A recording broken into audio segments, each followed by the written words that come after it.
Good morning student. Gayatri college के YouTube channel पर सभी विद्यार्थियों का स्वागत है। आज हम बीएससी फाइनल ईयर मैथमेटिक्स के एक नए टॉपिक को स्टार्ट करने जा रहे हैं जो कि कॉम्प्लेक्स एनालिसिस को लेकर रहेगा। अपन ने लास्ट लेक्चर में जो डिस्कस किया था वो अपन बात कर रहे थे लाप्लास ट्रांसफॉर्म को लेकर।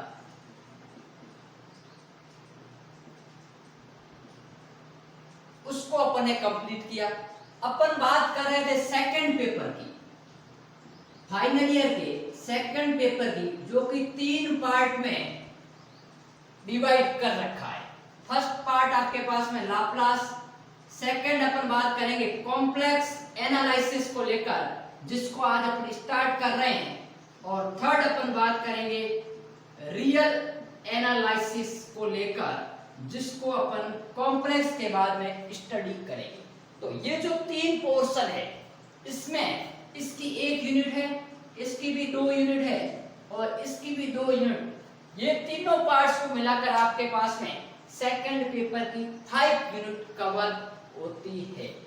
अब देखिए अपन ने 1 यूनिट को डिस्कस कर चुके हैं। अब अपन बात करेंगे कॉम्प्लेक्स एनालिसिस की फर्स्ट यूनिट को।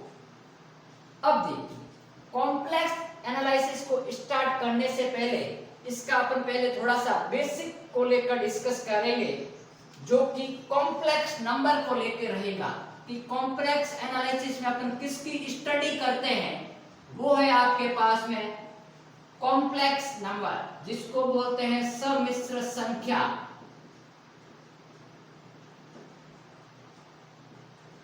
अब देखिए सम्मिश्र संख्या होती क्या है, इसको जानने के लिए अपन एक एग्जांपल के तौर पे समझेंगे। मान लीजिए आपके पास में एक कोई द्विघात समीकरण है ax² + bx + c = 0। अपन को पता है कि ये द्विघात समीकरण है, अतः इसके 2 मूल होंगे। मान लीजिए वो मूल आपके पास में अल्फा और बीटा है और उसकी वैल्यू क्या हो सकती है। अपन यदि श्रीधराचार्य फॉर्मूला लगाए तो माइनस का b plus minus b square minus 4ac upon 2a। अब देखिए इसके अंतर्गत ये क्वांटिटी और ये क्वांटिटी अल्फा के लिए भी सेम है, बीटा के लिए भी सेम है। ये 2 मैंने क्यों लिखे, क्योंकि एक तो जो ये वैल्यू देगा आपके पास में, देखिए ये जो स्क्वायर रूट के अंतर्गत राशि है ये वैल्यू देगी, वो एक पॉजिटिव की होगी एक नेगेटिव की होगी, अर्थात 2 वैल्यू देगी। तो इसका जो आपके पास में दोनों मूल्यों का निर्धारण कौन करता है, ये स्क्वायर रूट के अंदर वाली क्वांटिटी करती है। और इस क्वांटिटी को अपन नाम देते हैं डिस्क्रिमिनेंट।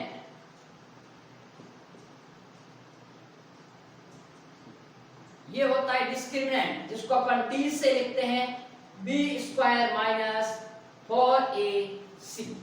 अब देखिए इसके अंतर्गत अपन 3 केसेस को कंसीडर कर सकते हैं। कैसे कर सकते हैं, देखिए ये जो स्क्वायर रूट है इसके अंतर्गत ये माइनस है, इस माइनस के द्वारा 2 क्वांटिटी पृथक हो रही है और b² का मान इसके बराबर भी हो सकता है, इससे बड़ा भी हो सकता है और इससे छोटा भी हो सकता है। तो देखिए इसके अंतर्गत अपन 3 तरह के केस लेके बात करेंगे, फर्स्ट केस, सेकेंड और थर्ड। अब देखिए यदि b² का मान इज ग्रेटर देन 4ac हो, अर्थात ये वैल्यू इन तीनों के मल्टीप्लाई से बड़ी हो, तो अपन कह सकते हैं इंप्लाइज दैट जो d का मान होगा वो ग्रेटर देन क्या होगा, 0। क्योंकि भाई देखिए ये स्क्वायर रूट है, इसके अंतर्गत 8 - 4 आ गया, तो 8 4 से बड़ा है तो ये वैल्यू क्या देगा, स्क्वायर रूट ऑफ 4 जो कि 0 से बड़ी है, अर्थात d का मान भी क्या होगा, 0 से बड़ा होगा। दूसरे केस में b² का मान 4ac के बराबर हो सकता है, अर्थात जैसे मैंने 8 में से 8 माइनस किए तो क्या आ गया, स्क्वायर रूट ऑफ 0 जो कि हमेशा क्या देता है, 0। इट मींस अपन क्या कह सकते हैं कि d का मान आएगा 0। थर्ड केस यदि कंसीडर करें तो b² is less than 4ac, अर्थात कुछ इस प्रकार आ जाए 1 - 4 2 - 6, अर्थात ये क्वांटिटी 0 से छोटी आ गई आपके पास में, क्योंकि माइनस में चला गया। अपन को पता है ये रियल नंबर की जो लाइन होती है ये 0 है, ये -1 -2 एंड माइनस इन्फिनिटी, ये 1 ये 2 और ये इन्फिनिटी। तो ये आपके पास में 0 से क्या हो गई, लेस हो गई। अर्थात अपन कह सकते हैं कि इसमें जो d का मान आएगा वो d का मान क्या होगा, लेस देन 0 होगा। तो 3 प्रकार के केस डिस्कस हो गए। अब देखिए ये जो रूट है, इन रूट की जो नेचर होती है, प्रकृति होती है, वो इसकी प्रकृति पर डिपेंड करती है। बाकी के दोनों टर्म में कोई परिवर्तन आने से इसके दोनों मान में कोई परिवर्तन नहीं आता है। इसका परिवर्तन कहाँ आता है, इसमें परिवर्तन आने पर। तो अब देखिए इसमें परिवर्तन इन 3 केसेस के ऊपर डिपेंड करता है। तो देखिए जब ये केस अप्लाई हो रहा है तो अपन क्या कहेंगे, ये केस अप्लाई हो रहा है तब अपन क्या कहेंगे, पास फ्रॉम इधर। यदि मैं ऐसा लिखता हूं -3 प्लस माइनस 8 -8 अपॉन 2, तो 8 -8 का मतलब क्या है, बी स्क्वायर का मान 4ac के बराबर है और इसका मान टोटली क्या आ गया, 0। अर्थात ये क्वांटिटी खत्म हो गई, ये क्वांटिटी यदि खत्म हो गई तो अल्फा और बीटा की दोनों की वैल्यू क्या आ गई, -3/2। अर्थात अपन क्या कह सकते हैं कि दो रूट आए और दोनों क्या आए, इक्वल आए। दोनों 2 आ सकते हैं, -2 आ सकते हैं, कुछ भी आ सकते हैं, लेकिन इक्वल रहेंगे। तो क्या कह सकते हैं, both roots are equal and real. क्योंकि भाई अपन ने स्क्वायर रूट के अंतर्गत कोई क्वांटिटी नहीं है, दोनों आपके पास में एक रियल नंबर को ही रिप्रेजेंट करेंगे। यदि बात करें बी स्क्वायर बड़ा होगा तो देखिए प्लस माइनस कुछ समथिंग 8 - 4, तो ये पॉजिटिव आएगी।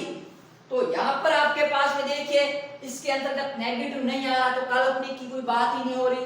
तो अपन क्या कहेंगे कि roots are real and unequal. ठीक है, एक पॉजिटिव आए तो दूसरा नेगेटिव, हो सकता है दोनों पॉजिटिव आए लेकिन दोनों इक्वल नहीं आएंगे। अब थर्ड केस बात करें, यदि ये माइनस का होता है ये प्लस का, तो ये माइनस के 4 आ गए। अब यहाँ पर दिक्कत हो गई कि ये जो राशि है ये -4/2 आ गई। अब अपन के पास में ऐसी कोई अभी तक मैथमेटिक्स नहीं है जिसके लिए अपन माइनस को कंसीडर कर सकें स्क्वायर रूट के अंतर्गत। तो इसको हटाने के लिए, माइनस को हटाने के लिए अपन एक सिंबल यूज करते हैं जिसको अपन कहते हैं आयोटा। आयोटा के नाम से अपन जानते हैं, ये होता है आयोटा।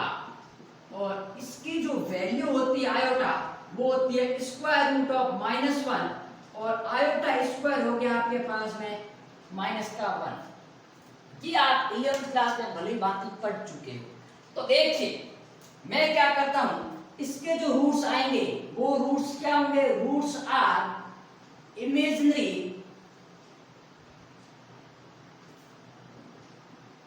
And unequal. क्योंकि भाई नेगेटिव आ रहा है लेकिन फिर भी वो आपके पास में एक प्लस का आएगा दूसरा नेगेटिव का आएगा, तो दोनों अनइक्वल होंगे।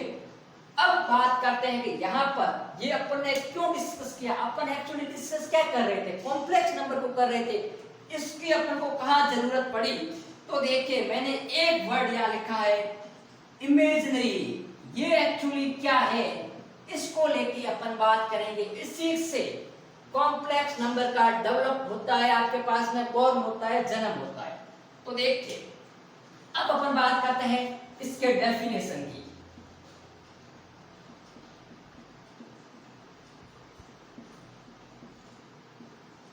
डेफिनेशन अपन किस प्रकार दे सकते हैं, तो देखिए a complex number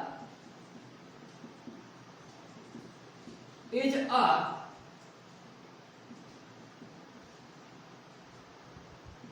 combination of real and imaginary numbers. देखिए अपन ने कहा है कि जो सम्मिश्र संख्या होती है वो वास्तविक संख्या और काल्पनिक संख्या का संयोजन होता है, कॉम्बिनेशन होता है। अब रियल नंबर आपके पास में अपन एक रियल लाइन माइनस इंफिनिटी से जो प्लस इंफिनिटी तक की, जिसके अंतर्गत whole number, natural number, rational, irrational और इंटीजर सब कुछ आते हैं। उसके अलावा जितने भी नंबर्स होते हैं वो इमेजरी नंबर होते हैं, जिसको अपन है डिनोट करने के लिए अपन एक आयोटा का यूज करते थे। अब देखिए ये जो इमेजरी नंबर है, मान लीजिए आपके पास कोई एक द्विघात समीकरण आ गई x² + 4 = 0, इंप्लाई दैट अपन क्या लिख सकते हैं x² = -4, तो x का मान क्या आ गया plus minus square root of minus का 4। अब देखिए ये स्क्वायर रूट के अंतर्गत माइनस आ गया, इसको हटाने के लिए अपन इस आयोटा स्क्वायर का यूज करें, क्योंकि ये -1 है तो इसको मैं लिख सकता हूं plus minus square root of 4 iota square, क्योंकि आयोटा स्क्वायर का मान क्या है -1। तो यहां से अपन लिख सकते हैं कि x की वैल्यू होगी प्लस माइनस 2 आयोटा, क्योंकि आयोटा स्क्वायर का स्क्वायर रूट आयोटा होगा। अब देखिए यदि अपन इसका वेरिफिकेशन देखें तो मैं 2 आयोटा लेता हूं, इसका भी स्क्वायर करूंगा तो -4 आएगा, और -2 आयोटा का भी स्क्वायर करूंगा तो -4 ही आएगा। अब देखिए ये कॉम्प्लेक्स नंबर था जिसकी डेफिनेशन तक पहुंचे हैं कि कॉम्प्लेक्स नंबर क्या होता है। तो अपन ने कहा कि जो वास्तविक संख्या और काल्पनिक संख्या का जो संयोजन है वो ही आपके पास में कॉम्प्लेक्स नंबर है। अब इसको डिनोट करते हैं z से, और z इक्वल टू आपके पास ऐसा हो तो a प्लस आयोटा b लिख सकते हो या x plus iota y। Iota का मतलब है ये कि जो टर्म को कंटेन कर रहा है, ये इमेजरी पार्ट को कंटेन कर रहा है। तो देखिए here a equal to real part of z और b इक्वल टू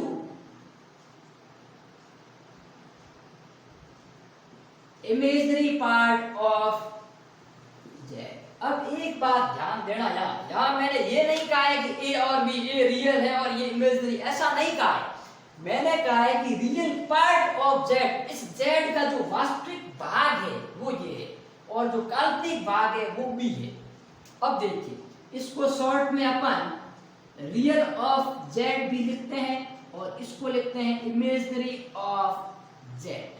ठीक है, जैसे मान लीजिए z इक्वल टू आपके पास में 3 + 4 आयोटा है, तो हियर जो 3 है वो आपके पास में रियल ऑफ z है, एंड जो 4 है वो आपके पास में इमेजरी पार्ट ऑफ z को कंटेन कर रहा है।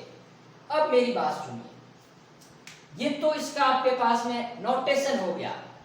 अब इसके आगे अपन बात करेंगे कि इसके अंतर्गत कौन कौन से अलजेब्रिक फॉर्मूला का उपयोग होता है, अर्थात इनका अलजेब्रा ऑफ कॉम्प्लेक्स नंबर क्या होता है, इसके कॉन्जुगेट को लेके बात करेंगे, इसकी प्रॉपर्टीज को डिस्कस करेंगे, और उसके बाद में अपन देखेंगे कि एक कॉम्प्लेक्स नंबर को अपन प्लेन में किस प्रकार रिप्रेजेंट करते हैं। जैसे अपन को पता है कि रियल नंबर को अपन एक कार्टेशियन फॉर्म में और पोलर फॉर्म में एक प्लेन में रिप्रेजेंट करते थे, जिसको अपन कार्तीय वक्र कहते थे। उसी प्रकार कॉम्प्लेक्स नंबर को अपन जिस प्लेन में रिप्रेजेंट करते हैं उसको आर्गेंट प्लेन बोलते हैं। उस सब को अपन स्टेप वाइज सबको कंसीडर करेंगे। तो पहले अपन देखेंगे कि इस कॉम्प्लेक्स नंबर की अलजेब्रा क्या है, बीजगणित क्या है, उसको लेके अपन बात करेंगे। तो देखिए यहां पर अपन बात करते हैं कि सबसे पहले यदि दो कॉम्प्लेक्स नंबर इक्वल हो जाए तो उसको अपन कैसे लिखेंगे। तो देखिए यहां पर if z1 equals to a plus iota b and z2 equals to c plus iota d are two complex number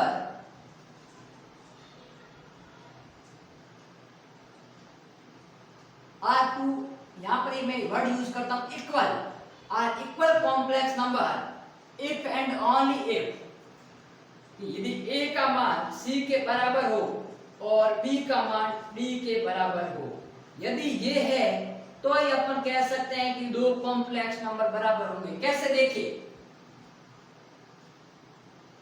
यदि अपन Z1 बराबर Z2 करें तो क्या होगा, a plus iota b equal to c plus iota d। अब इसके real part को अपन compare कर सकते हैं और इमेजिनरी पार्ट को कंपेयर कर सकते हैं। तो देखिए, कंपेयरिंग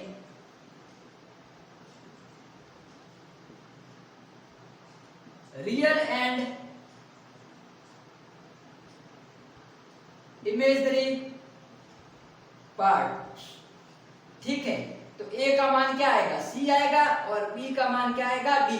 और यही तो अपन जानते हैं कि जब भी दो कॉम्प्लेक्स नंबर दिए हुए हैं और वो दोनों इक्वल कह देता है, इट मींस ये कंफर्म हो गया कि उन दोनों के रियल पार्ट ऑफ z, क्योंकि a और c, यहाँ a और c दोनों रियल पार्ट ऑफ z है, b और d दोनों इमेजिनरी पार्ट ऑफ z है। तो यदि दो कॉम्प्लेक्स नंबर के रियल पार्ट ऑफ z और imaginary part of z equal हो जाते हैं, इट मींस अपन कह सकते हैं कि वो दोनों कॉम्प्लेक्स नंबर बराबर है, इक्वल है। ये तो था आपके पास में कि टू कॉम्प्लेक्स नंबर इक्वल कब होते हैं और उसके लिए क्या कंडीशन है। अब बात करते हैं अपन अलजेब्रा ऑफ कॉम्प्लेक्स नंबर की, इसकी क्या बीजगणित है उसको लेके बात करेंगे। तो अपन जानते हैं बीजगणित के अंतर्गत अपन ऑपरेटर पढ़ते हैं, एडिशन सब्ट्रैक्शन। तो देखिए, अपन पढ़ेंगे अलजेब्रा ऑफ कॉम्प्लेक्स नंबर। देखिए, हालांकि इस प्रकार के क्वेश्चन आपके एग्जाम में नहीं आएंगे, मैं इसलिए ये बता रहा हूं ताकि आप जब अपन आगे अपने लेवल के फाइनल ईयर के लेवल के क्वेश्चन करेंगे उसमें इन सब का यूज होगा।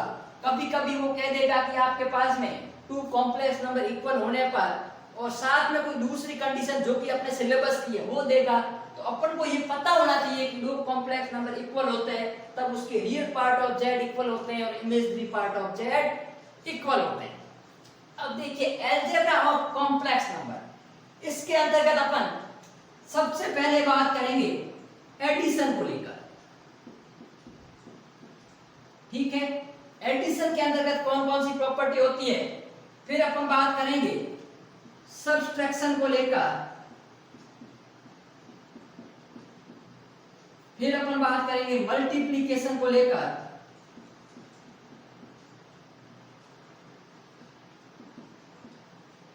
फिर अपन बात करेंगे डिवाइड को लेकर, और फिर अपन बात करेंगे कॉन्जुगेट कॉम्प्लेक्स नंबर को लेंगे, ठीक है। इन सब को अपन वहां डिस्कस करेंगे। इनके अंतर्गत, सबके अंतर्गत अपन प्रॉपर्टीज को लेके बात करेंगे कि इसके अंदर closure property, associative property, commutative property. देखिए, अपन इसके अंतर्गत कौन कौन सी प्रॉपर्टी की बात करेंगे। तो सबसे पहले अपन बात करेंगे कि क्लोजर प्रॉपर्टी को होल्ड करता है या नहीं, फिर बात करेंगे कम्यूटेटिव, फिर बात करेंगे अपन एसोसिएटिव, फिर बात करेंगे आइडेंटिटी को लेकर, और फिर बात करेंगे अपन इनवर्स को लेकर। ये सब इनके अंतर्गत अपन इन प्रॉपर्टीज को डिस्कस करेंगे। तो देखिए, इन सब का अपन साथ में डिस्कस करेंगे। उससे पहले अपन ये देख लेते हैं कि इस कॉम्प्लेक्स नंबर को अपन रिप्रेजेंट कैसे करते हैं, क्योंकि नेक्स्ट लेक्चर में मैं इन सब को साथ में ही डिराइव कराऊंगा कि कौन कौन सी प्रॉपर्टी को ये प्रूव करता है और कौन कौन सी को ये अप्रूव नहीं करता है। तो पहले अपन देखते हैं कि कॉम्प्लेक्स नंबर को अपन किस प्रकार रिप्रेजेंट करते हैं।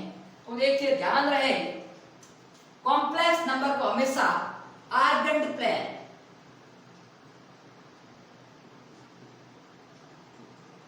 यहां लिख लेता हूं मैं,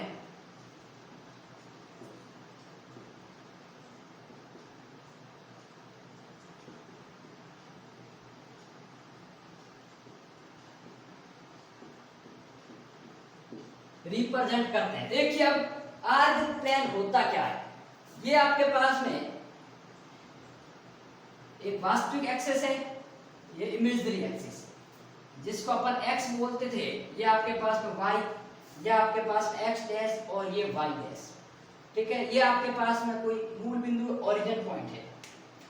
अब देखिए अपन ने कहा कि जो कॉम्प्लेक्स नंबर होता है वो z इक्वल टू होता है 3 + 4 आयोटा। अब इसको इस प्लेन के अंतर्गत किस प्रकार रिप्रेजेंट करेंगे, और जिस प्लेन में इसको रिप्रेजेंट करते हैं उसको बोलते हैं आर्गन प्लेन, या इसको गॉसियन प्लेन भी बोलते हैं, ठीक है।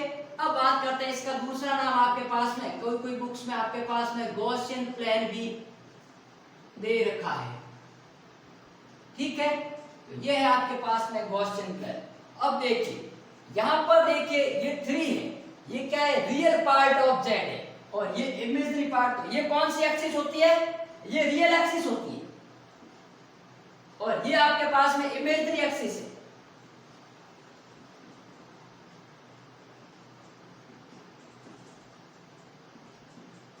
ठीक है। अब देखिए रियल पार्ट कितना है, 3, तो यहां पर देखिए आपके पास में ये 1, ये 2, ये 3, ये 4, तो 3 यहां पे है, और ये 4, तो ये इमेजिनरी पार्ट 1, 2, 4 ये यहाँ पे, इन दोनों का मैचिंग पॉइंट आपके पास में का यहाँ पे होगा।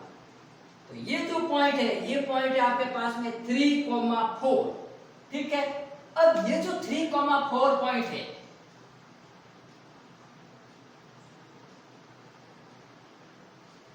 इस पॉइंट के द्वारा जो एसोसिएटेड प्लेन है या पॉइंट है, वो पॉइंट क्या होगा, z इक्वल टू 3 + 4 आयोटा।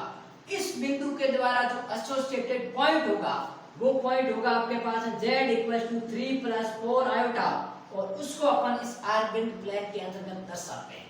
अब देखिए यदि अपन बात करें z इक्वल टू 3 - 4 आयोटा, तो 3 पॉजिटिव और आयोटा माइनस किस तरफ चलता है, ये देखिए आपके पास में यदि बताएं तो ये आयोटा होता है, ये 2 आयोटा, ये 3 आयोटा। ये आपके पास में बात करें ये माइनस का आयोटा, ये माइनस का 2 आयोटा, और या फिर आयोटा नहीं भी लिखो तो कोई दिक्कत नहीं, 1, 2, 3, और इसको मैंने लिख लिया इमेजिनरी एक्सिस मतलब आयोटा ये, तो माइनस का 4, ये माइनस का 4, अर्थात ये आपके पास में कुछ यहाँ पे आएगा,